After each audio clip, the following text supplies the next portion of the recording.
सभी को राम राम। मैं पारस गाबा हरियाणा पानीपत से एक बार दोबारा आप सभी का स्वागत करता हूं आपके अपने YouTube चैनल पर। जैसा कि आप सभी प्यारे लोग जानते हैं कि हम हमारे चैनल पर गाड़ियों का बिल्कुल ऑनेस्ट ओनरशिप रिव्यू डालते हैं, और सिर्फ इसलिए डालते हैं ताकि आप सभी प्यारे लोग बिना उस गाड़ी को खरीदे, बिना उस पर कोई भी पैसा लगाए, घर बैठे ही हमारे वीडियो के ज़रिए उसके बारे में सब कुछ जान जाएं, उसकी सारी बुराई सारी अच्छाई, ताकि कल को जब आप अपनी मेहनत का उस पैसा उस पर लगाएंगे, अपनी उम्मीदें उस कार से जोड़ेंगे, तो आपको किसी प्रकार का दुख, दर्द, कन्फ्यूज़न या पछतावा ना हो कि ये भैया मैंने क्या ले लिया, काश इसके बारे में पहले पता होता। उसी तरीके से आज चैनल पर बिल्कुल ऑनेस्ट ओनरशिप रिव्यू करने वाले सामने खड़ी the all new Skoda Slavia का। अच्छी बात यह है कि ये कार एक एक्सट्रीम डिस्काउंटेड प्राइस पे आई है। इस कार पे जीएसटी डिस्काउंट, उसके बाद कंज्यूमर बोनस, एडिशनल बोनस, जितनी सस्ती ये कार आ सकती थी, मैं कहता हूँ इंडिया में सबसे सस्ती ये कार आई होगी हमारी नॉलेज में। इसका ऑनेस्ट ओनरशिप रिव्यू करने वाले हैं। आप प्लान कर रहे हैं आपको लेनी चाहिए नहीं लेनी चाहिए, क्या अच्छा है क्या बुरा है, इस वीडियो के एंड तक सब कुछ पता लग जाएगा। तो सारी बातों के लिए चैनल पर स्वागत करते हैं भाई तरुण कोचर जी का। तरुण जी कैसे हो आप? बहुत बढ़िया बहुत बढ़िया। नई गाड़ी की बहुत बहुत बधाई। समय देने के लिए आपका धन्यवाद। थैंक्स। गाड़ी से पहले आप अपने बारे में बता दीजिए। मैं तरुण कोचर, हम यहीं पानीपत में ही रहते हैं, ऑटोमोटिव इंडस्ट्री से हैं। डिस्ट्रीब्यूशन बिजनेस है हमारा, शेल लुब्रिकेंट्स का और एक्साइड बैटरी का। ओके जी, मतलब इन्हीं एजेंसीज को, मल्टीपल एजेंसीज को आप प्रोडक्ट देते हैं? हाँ, मारुति, होंडई, किया, स्कोडा, इन सब के पास जो बैटरीज जाती हैं वो हमारे तरफ से जाती हैं। और इनसाइड डिस्काउंट ले गए आप तो, जैसे इनसाइड ट्रेडिंग होती है ना स्टॉक मार्केट में, उसी तरीके से गाड़ी में इनसाइड डिस्काउंट ले गए। लेकिन ठीक है, हमारे साथ ट्रांसपेरेंसी रखेंगे, हमें सब कुछ बताएंगे। लेकिन उससे पहले यही जानना है, व्हाई स्कोडा स्लाविया? आप तो फॉर्च्यूनर लेते, उस पर भी डिस्काउंट ले लेते। बात ये है जी कि मेरे पास स्टार्टिंग से जर्मन गाड़ियाँ रही हैं। ठीक है, 10 साल से मैं जर्मन गाड़ी ही चला रहा हूँ। ये तीसरी जर्मन कार है मेरे पास। ओके। तो VW ग्रुप की जिसने गाड़ी चला ली वो फिर और कोई गाड़ी जनरली उसे पसंद नहीं आती। पसंद नहीं आती, तो ये रीजन था सबसे बड़ा। ठीक है। मेरे पास वेंटो रही है, एमियो रही है, मैं भी चला रहा हूँ, तो उनकी राइड क्वालिटी जो है वो दूसरी गाड़ियाँ मैच नहीं करती। आपने एग्जैक्टली स्कोडा स्लाविया का कौन सा वेरिएंट लिया और वो वाला वेरिएंट क्यों लिया? पारस, ये यार स्पोर्ट्स लाइन 1.5 DSG है। ओके। ऑटोमेटिक गाड़ी है, DSG 7 गियर बॉक्स वाली। ठीक है। ये मिड वेरिएंट है, और इससे ऊपर वाला जो वेरिएंट है वो फिर प्राइसी बहुत ज़्यादा हो जाता है। तो जो चीज़ें मुझे चाहिए थी वो लगभग इस गाड़ी में आ रही थी, तो मैंने फिर ये वो इसमें आ रही थी। पहले बताता हूँ क्या क्या आ रहा है, फिर बताऊंगा इसका प्राइस। इसमें आपको टॉप एंड वाली ही LED प्रोजेक्टर लाइट और halogen based fog lamp, 16 inch के alloy wheel, black glossy black में है। रिक्वेस्ट सेंसर मिलते हैं गाड़ी के अंदर। आपको DSG का ये गियर बॉक्स दिख जाएगा, ऑटोमेटिक AC इंफोटेनमेंट स्क्रीन, और इसके अलावा स्टीयरिंग पे आपको माउंटेड कंट्रोल्स और क्रूज कंट्रोल तो दे रहे हैं ना, ये क्रूज कंट्रोल है। ठीक है। चारों power window, ORVM adjust, retract यहाँ से हो जाते हैं। ऐसी आपको चाबी मिलती है, समथिंग लाइक दिस। चाबी बेसिक ही मिलती है आज भी, जी क्लासी। और इस चाबी से यहीं से बूट भी अनलॉक हो जाता है। और ये आप बेस वेरिएंट लोगे ना भाई साहब, ये उसका भी अनलॉक हो जाता है। ये थोड़ा सा क्लासी फीचर लगता है। हाँ, पहले विंडोज का भी था। अच्छा, पहले विंडोज का था कि अनलॉक करके रखते थे। अनलॉक करें तो विंडोज नीचे हो जाती थी। अब इसमें नहीं है। अब इसमें नहीं है। अब इसमें नहीं है, अब इन्होंने डिक्की का कर दिया, बूट का कर दिया। ओके, होना चाहिए था। स्कोडा रैपिड में आता था। स्कोडा रैपिड में आता था, वेंटो में, इनफैक्ट एमियो में भी है, आज भी है। अच्छा, इसके अंदर नहीं है। इसके अंदर नहीं है। लेकिन आपको और भी कुछ लगा हो बातों बातों में कि यार और ये चीजें और नहीं है, स्पोर्ट लाइन में होनी चाहिए? हाँ, मतलब जिस रेंज की ये गाड़ी है, हाँ, कम से कम जो इसका डिजिटल क्लस्टर है, इंस्ट्रूमेंट क्लस्टर जो आपका है, हाँ, वो एनालॉग है। वो एनालॉग है, डिजिटल होना चाहिए था। वो डिजिटल होना चाहिए था। वर्टस अपने स्पोर्ट लाइन वेरिएंट में डिजिटल दे रही है, वर्टिस इसमें एनालॉग है। इसके अंदर एनालॉग है। फिर आप इसमें देखिए 360 डिग्री कैमरा नहीं है, 360 डिग्री कैमरा नहीं आता है इसके अंदर। और भी काफी रेयर कैमरा जो है, उसकी जो वीडियो क्वालिटी है वो बहुत ही एवरेज है। मतलब स्कोडा जैसे ब्रांड से मैं वो एक्सपेक्ट नहीं करता था, बेटर हो सकती थी। वो बेटर जैसे एक चाइनीज कैमरा होता है ना, सेम लाइक हुआ है जो 1000-2000 का कैमरा। हाँ, बिल्कुल बिल्कुल बिल्कुल। बट मैं यहाँ पे कहना चाहूंगा, वो कहते हैं यार हमारे ड्राइवर इतने कार एंथुसियास्ट हैं, उनको जरूरत ही क्या है कैमरे की। वो बात ठीक है लेकिन फिर भी जब आप इतने पैसे देते हो, हाँ, तो एटलीस्ट एक कैमरा कितनी बड़ी चीज है। और सेडान कार में भाई जरूरत होती है शहर के अंदर वैसे। और एक चीज और आप भूल गए हो, आपको आपका वेरिएंट वायरलेस चार्जर नहीं दे रहा। हाँ, वायरलेस चार्जर नहीं देता, एडास नहीं, एडास तो टॉप में भी नहीं है। ठीक है, लेकिन वर्टस आपको, जबकि वो और वो दोनों चीज दे देती है, आपको वर्टस लेनी चाहिए थी। वर्टस के अंदर अब जो मॉडल मिल रहा है 1.5 वाला, वो टॉप है। बीच वाला मॉडल उन्होंने डिसकंटिन्यू कर दिया है। इसीलिए मैं गया उसी के लिए था, वो नहीं मिली तो फिर दूसरी बहन लेनी पड़ गई उसकी। ठीक है, वो बड़ी महंगी जा रही थी कहने का वो मतलब। 20 लाख से ऊपर जाती। ठीक है, अब इसका रिवील कर दो, कितने की कोटेशन थी, कितने की पड़ गई, कैसे कैसे क्या हुआ? देखो जी, मुझे पहली कोट मिली थी 18,80,000 की। 1.5 DSG स्पोर्ट लाइन, ऑटोमेटिक ही बोलते हैं इसको, DCT। मेरे को 18,80,000 का कोट पहले मिला था ऑन रोड गाड़ी का। नेगोशिएट करते करते करते करते 16,60,000 में ऑन रोड गाड़ी आई है। 16,60,000 में आई है। 16,60,000 रुपए में गाड़ी ऑन रोड आई है। इसके अंदर सीट कवर्स अभी देखेंगे आप फैब्रिक के हैं, वो जो इनके लेदराइट सीट कवर होते हैं वो लगा कर देंगे मुझे। ठीक है। और साथ में एक्सटेंडेड वारंटी जो गाड़ी की है 20,000 रुपए वाली, वो मेरा उनका कमिटमेंट है। अभी उनकी वर्कशॉप अभी इंस्टॉल हुई है, तो नेक्स्ट वीक तक ये लग जाएगा सारा सामान इसके। मतलब क्या लूप होल होता है, मतलब आप इतना मोटा डिस्काउंट ले आए, आपने क्या कौन से मौके का? देखो यार पारस जी, सीधी सी बात है, ये किस्मत की बात है। ठीक, एजेंसीज की गाड़ी नहीं बिक रही जीएसटी की वजह से, कि जीएसटी आने वाला है, सारे बायर्स रुक गए। हाँ, तो गाड़ी के अंदर इंटरेस्ट कॉस्ट तो पड़ती ही पड़ती है सबको। हाँ, तो उनको होता है भैया गाड़ी निकले, अगली में कमा लेंगे। सही बात है। तो वो समय होता है, और उसके बाद मुझे जीएसटी का डिस्काउंट मिल गया था। जीएसटी का डिस्काउंट भी मिल गया। फिर एक मैं चीज बताना चाहूंगा, अगर लोगों को फायदा हो, आप जब भी VW ग्रुप की गाड़ी लें, हाँ, तो पहले तो मन बना ले कि मुझे ये गाड़ी लेनी है। सही बात है। उसके बाद सारी डीलरशिप बिना हिचकिचाए सब डीलरशिप से कोट लीजिए। सबसे लो। हरियाणा की कोई डीलरशिप ऐसी नहीं थी जिससे मैंने कोट नहीं लिया था। ओके। और वो आपस में कंपटीशन इतना होता है कि फिर आपको बढ़िया प्राइस मिल जाएगा। ठीक। जिस प्राइस में अगला बंदा बोल दे भैया कि हाँ इससे नीचे मैं नहीं दे सकता, that is the best price. Okay, मतलब काट पीट के भाई जी, अगर आप थोड़े से स्मार्ट बायर बनोगे आपको दिक्कत नहीं होगी। बच्चे पीछे खेल रहे हैं, मैं आपको दिखा दूं, उनका थोड़ा सा नॉइस आ रहा होगा, लेकिन उनके खेल को हम अपने रिव्यू के चक्कर में रोकेंगे नहीं। तो आपको और हमें थोड़ा सा एडजस्ट करना पड़ेगा, और उनकी प्यारी प्यारी आवाज पीछे से सुनते रहिए। बिल्कुल। तो 16,60,000 में आ गई जी, एक्सटेंडेड वारंटी भी मिल गई, सब कुछ मिल गई। कहने का मतलब बोलूं ना, तो 1 लीटर के प्राइस में 1.5 लीटर आई है। बिल्कुल, 1 लीटर के प्राइस में 1.5 मिल रही थी, इसीलिए 1.5 पे फिर मैं चला गया। हाँ, और रिसेंटली चेंजेस बताता हूँ, मैं घर से भी चेक करके आया था, अगर मैं गलत ना हूँ, अब 1.5 में सिर्फ DSG अवेलेबल है। हाँ, मैनुअल अवेलेबल दिखाई नहीं रहा था। बेसिकली जब मैं भी गया था तब भी वो बोल रहे थे कि प्रोडक्शन लाइन के अंदर गाड़ियां कम है, स्पोर्ट्स लाइन तो बहुत कम है। ठीक, और अब सीधा आपको स्पोर्ट लाइन के अंदर DSG मिलेगा मैनुअल। अब DSG का हम कर रहे हैं। DSG DCT है, इन्होंने ड्यूअल शिफ्ट गियर बॉक्स रखा है, वो ड्यूअल क्लच ट्रांसमिशन होता है। बिल्कुल। ओड गियर्स के लिए अलग, इवन गियर्स के लिए अलग। कहते हैं हीट बहुत करता है, भागाता है गाड़ियों को, लेकिन हीट बहुत करता है। आपको DSG चलाने में 1.5 लीटर के साथ क्या एक्सपीरियंस रहा है? मुझे बस एक ही चीज जो फील हुई वो ये है कि पहले गियर से दूसरे गियर में जब शिफ्टिंग होती है तो that is not that smooth जो मैं एक्सपेक्ट कर रहा था। उसके बाद आपको नहीं पता चलेगा हीटिंग का, मुझे कोई भी अभी तक इसके अंदर नहीं पता लगा। आई गेस डीजल गाड़ियों में शायद ज्यादा हो। ठीक है, अब सब पेट्रोल वेरिएंट्स हैं, इनके अंदर इतनी प्रॉब्लम मुझे फील नहीं हुई है। मुझे फील नहीं हुई है। और भाई जिनको भी फील होती हो उनको यही है, ट्रैफिक जैम में अपना ड्राइव मोड से हटा दिया जाए अगर ठीक है। वो हिल एरिया में आप रिसेंटली ले गए थे, वहाँ जी, मुझे कोई समस्या नहीं है गाड़ी के अंदर। ठीक है, आराम से गाड़ी गई, स्मूथली आई। और जो ड्राइव क्वालिटी है वो तो आपको पता ही है, वो तो माशाल्लाह। कैबिन नॉइज भी इस गाड़ी के अंदर आप मान लीजिए मिनिमम है 1.5 लीटर के हिसाब से। जो लोग एक्सपेक्ट करते हैं, मैं भी कर रहा था, लेकिन नहीं है गाड़ी के अंदर। अगर आप इसका 1 लीटर लेंगे ना, उसका इंजन आइडल होने में 2-3 मिनट सुबह ज्यादा ले लेता है। बिल्कुल, नहीं तो वो शोर मचाता है। ये तो नहीं लेती हो? नहीं, ऐसा कुछ नहीं है। ठीक है, 1 लीटर के अंदर मैं पहले 1 लीटर की चॉइस कर रहा था। हाँ। एक तो ये प्राइस का डिफरेंस रहा, तो मुझे लगा यार there is no point spending money on 1 litre. जब 1.5 इस रेट में मिल रहा है तो ले लो। सही बात है। दूसरी कहानी क्या थी, 1 लीटर का मेरे एक नोन है, उनके पास कुशाक है। हाँ। तो मैंने उनसे पूछा था, तो उन्होंने बोला यार 1 लीटर पावर ठीक है गाड़ी के अंदर, लेकिन एसी के अंदर आपको प्रॉब्लम आएगी बहुत ज्यादा, पीक समर्स में। तो फिर मेरे दिमाग में आया यार कि अगर गाड़ी मैं लेता हूँ गाड़ी, तो गाड़ी भाई चला के ही खत्म करते हैं, 10-12 साल चलाते हैं गाड़ी। ठीक है, तो फिर एक चीज अगर दिमाग में आज समझ में आ ही रही है तो क्यों लगाना। तो 1.5 में एसी सही चलता है इसका? जबरदस्त, पक्का जबरदस्त। आप इसकी गैस फिल करवाएं पूरी, जब आप एजेंसी से गाड़ी लें। हाँ, तो अब तो वो खुद ही बोलते हैं, ठीक है, चेक करते हैं, ठीक है, उसके बाद आपको प्रॉब्लम नहीं आएगी। मतलब नई गाड़ी लेते ही गैस रिफिल कुछ तो चक्कर है उनका कि आती है गाड़ी, उसके अंदर कम भरते हैं गैस या क्या है। ठीक है, आप जब लें तो उन्हें बोलें कि मेरा गैस फुल कर दें, अब तो वो खुद ही सजेस्ट कर देते हैं भी हम करके देंगे आपको ये। और फिर उसके बाद कोई समस्या नहीं है, कोई समस्या नहीं एसी को लेके। ये भी बड़ी सही चीज है। एक इसमें ना ड्यूअल सिलेंडर टेक्नोलॉजी है जी। मैंने बहुत लोगों से पूछा, मुझे आज तक ये समझ नहीं आया, क्या कभी फील किया उसको काम करते हुए? देखो सर, जब तक आप सामने स्क्रीन देख रहे हो, वहाँ लिखा हुआ आ गया, हाँ, तो आपको पता लग जाएगा। ठीक है, उसके अलावा आप गाड़ी चलाते रहो, आपको कुछ नहीं पता चलेगा। ऐसा कुछ नहीं पता लगता कि 4 सिलेंडर से 2 सिलेंडर पे आई है या 2 से 4 पे जा रही है।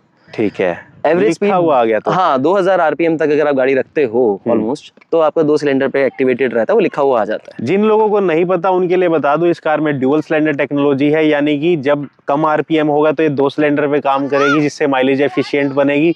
हाई स्पीड पे 4 सिलेंडर पे काम करेगी। मैक्सिमम स्पीड अब तक कितनी भगा दी इसकी? मैं बहुत ज्यादा तेज चलाने वाला आदमी हूँ नहीं, लेकिन 100, 120, 130, 130 तक मैं गया हूँ। चलो झूठ बोल लो आप, मैं तेज चलाने वाला नहीं हूँ, लेकिन आप इतने सालों नहीं, मैं आपको बताता हूँ क्या हुआ। हाँ। ये गाड़ी मैंने ली तो मेरा एक दोस्त आया हुआ था बॉम्बे से, तो उसको जब दी, वो थोड़ा पंची ड्राइवर है, हाँ, उसने अच्छी तरह गाड़ी चलाई। ठीक है, तो आपको एक जेट लैग जैसे होता है ना, पीछे आप झटका लगता है, तो ये गाड़ी फील कराती है आपको। बैक फील है। बिल्कुल बिल्कुल, आपको ऐसा लगेगा कि आप रनवे पे जा रहे हो गाड़ी, और 4 सिलेंडर जब इकट्ठे ऑन होंगे तो फिर एक ना इसकी माइलेज को लेके मेरा बहुत बड़ा क्वेश्चन है जी। पानीपत सिटी में पीक ट्रैफिक है, बम्पर टू बम्पर, पहले इस सिटी का ट्रैफिक, फिर हिल का, और फिर हाईवे का, तीनों माइलेज आप बताओ। सर देखो, सिटी के अंदर गाड़ी अगर आप बिल्कुल देखो, ये गाड़ी अगर आपने ली है ना, इसको चलाने का तरीका भी थोड़ा आना चाहिए। हाँ बता दो। ये गाड़ी ऐसी नहीं है कि आपने एक्सेलरेट करी, फिर ब्रेक करी, फिर एक्सेलरेट करी, फिर ब्रेक करी। अगर आप ये करोगे भाई साहब, फिर तो आप ये समझ लो कि हाथी पाल लिया। ठीक है, एवरेज आपको 5, 6, 7 से ऊपर नहीं देगी।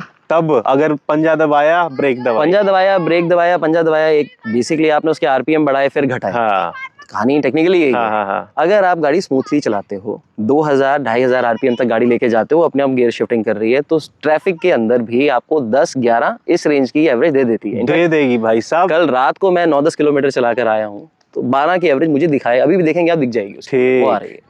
हाईवे के ऊपर तो स्मूथ है, 16-17 तक एवरेज आप निकाल सकते हो इसके अंदर।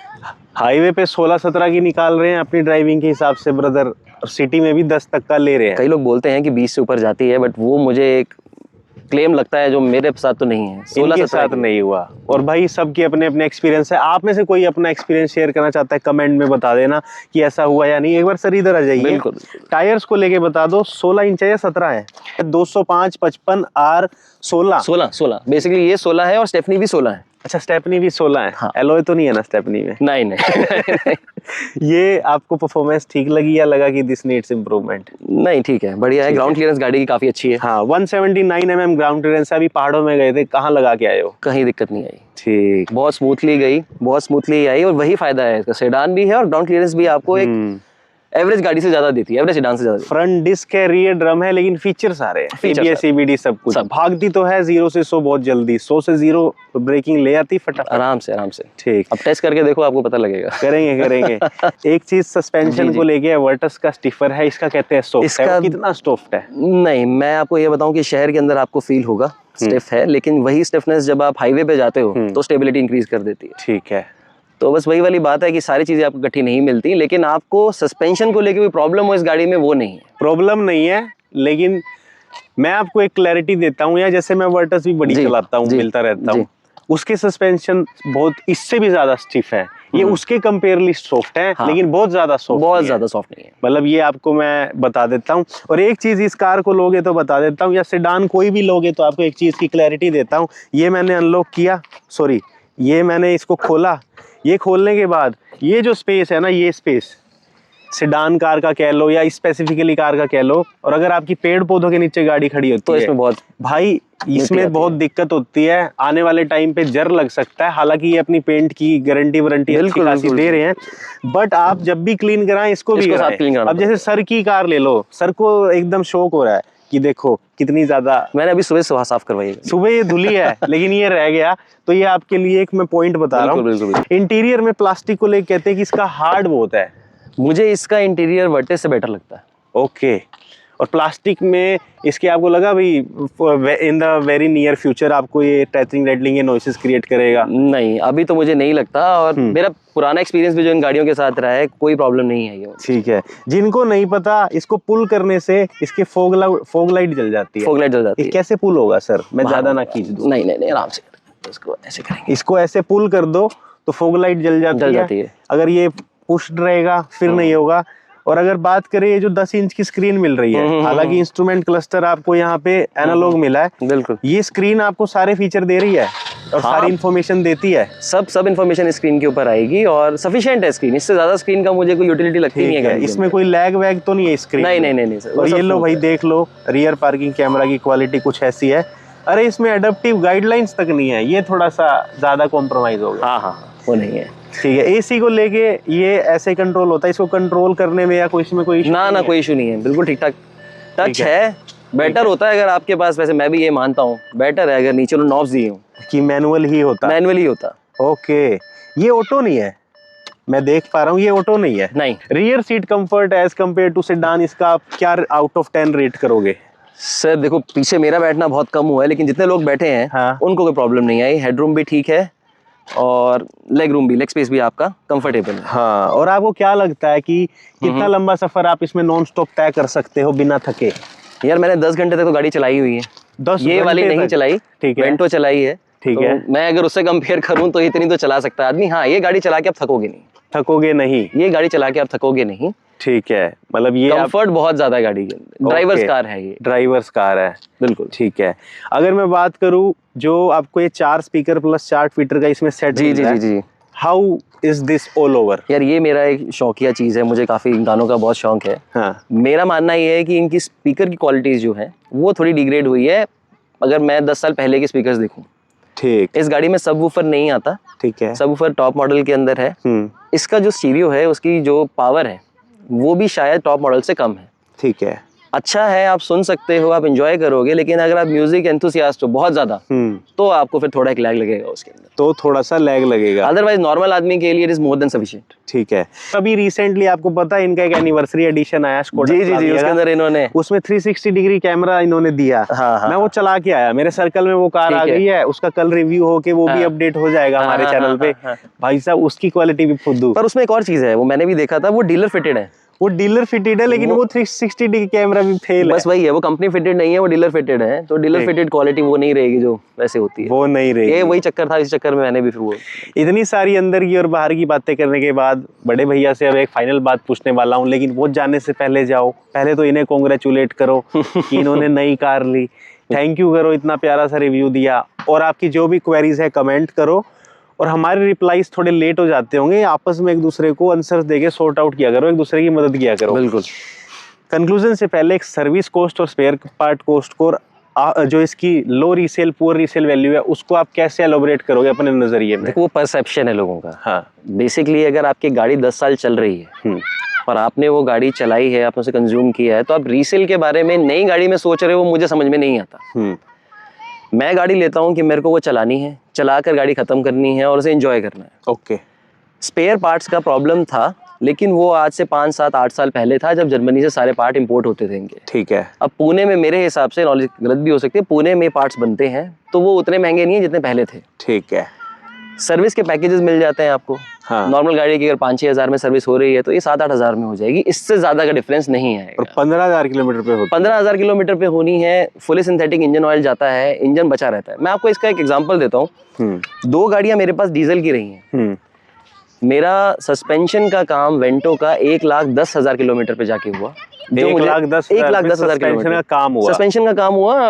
उसने मुझे कॉस्ट किया होगा यार कुछ 18 या 20,000 रुपए के आसपास, एग्जैक्ट नंबर याद नहीं। ठीक है जी। सेल्टॉस का 70,000 रुपये मुझे कराना पड़ रहा है। ठीक, मतलब ये 1.5 गुना चल रहे हैं। 1.5 गुना चल रहे हैं। ड्राइव क्वालिटी आपको बढ़िया दे रहे हैं, और उसके बाद यार जब परिवार को गाड़ी में लेके बैठे हो तो ये सारी चीजें हट जाती हैं दिमाग से। हाँ। एक ही चीज दिमाग में रहती है कि खुदा ना खास्ता कुछ हो जाए, गाड़ी मुझे बचा पाएगी या नहीं। इस गाड़ी के अंदर वो सबसे बड़ी बात है जो वेंटो कितने लाख किलोमीटर चल गई है? सर वेंटो मैंने 1.5 लाख चलाई। ठीक है। उसके बाद अपनी रिश्तेदारी में ही दी। ठीक है। वो भी जबरदस्ती, मेरा कजन मुझसे ले गया वो गाड़ी, इतनी जबरदस्त। मैं आपका कजन होता मैं भी ले जाता। बिल्कुल जी बिल्कुल। तो इतनी सारी अंदर की और बाहर की बातें करने के बाद अब एक कंक्लूजन ले लेते हैं जी कि तरुण जी, स्कोडा स्लाविया को लेकर सुखी हो या दुखी, सजा मिली है मजा, सबको अब क्या कंक्लूड करोगे पूरी वीडियो का कि भाई इस पे पैसा लगाए या रहने दें? देखो सर, आपकी एक्सपेक्टेशंस अगर रियल हैं, हाँ। मुझे पता था मैं क्या चीज ले रहा हूँ, इसलिए मेरे लिए तो मजा ही मजा है। ठीक है। अगर आप बाजार में जा रहे हो, नॉलेज नहीं है, पारस गाबा की वीडियोस आपने नहीं देखी हुई पहले, और आप सीधा गए गाड़ी ले आए, अब आप इसमें ये सोचो कि हाई क्रॉस वाला मजा आएगा, वो नहीं आएगा, ऑब्वियसली नहीं आएगा। ठीक है। लेकिन अगर आप सोच के गए हो कि आपको एक सेडान चाहिए, प्रीमियम सेडान चाहिए, तो this is the car you should buy. ये ले लीजिए, वर्टिस ले लीजिए। ठीक है। होंडा सिटी के लिए मैं ये बात नहीं कह सकता। वो गाड़ी उतनी प्रीमियम नहीं लगती है, सीधी सी बात है। इसका जो एक रोड प्रेजेंस अच्छा, है, होंडा सिटी प्रीमियम नहीं लगती? मुझे नहीं लगती। इसका जो रोड प्रेजेंस है, क्योंकि वो कई सालों से वो चीज चल रही है। हाँ। होंडा, मतलब होंडा सिटी 2002, 3, 4 से मैं देख रहा हूँ, उन्होंने वो चेंजेस नहीं किए जो इन गाड़ियों के अंदर आ गए। हाँ, अब आप इसका एक लेट हो गया। रोड प्रेजेंस देखो और उसका देखो तो मुझे ज्यादा बेटर। होंडा सिटी वाले जो भी इस बात के लिए कहना चाहेंगे कमेंट कर देना। Thank you sir. होंडा को थोड़ा चेंज करना चाहिए। हाँ, नहीं करना चाहिए, बिल्कुल। मजा आ गया आपसे रिव्यू लेके, आपकी कार अच्छी चले। आप में से भी कोई चाहता है अपना ऑनेस्ट ओनरशिप रिव्यू हमारे चैनल पर शेयर करना, हमें कांटेक्ट करना, हम आपके साथ भी वीडियो शूट करेंगे। क्या पता अगली वीडियो आपके साथ हो। Thank you for watching, kindly subscribe. मिलते हैं अगली वीडियो में। थैंक्स।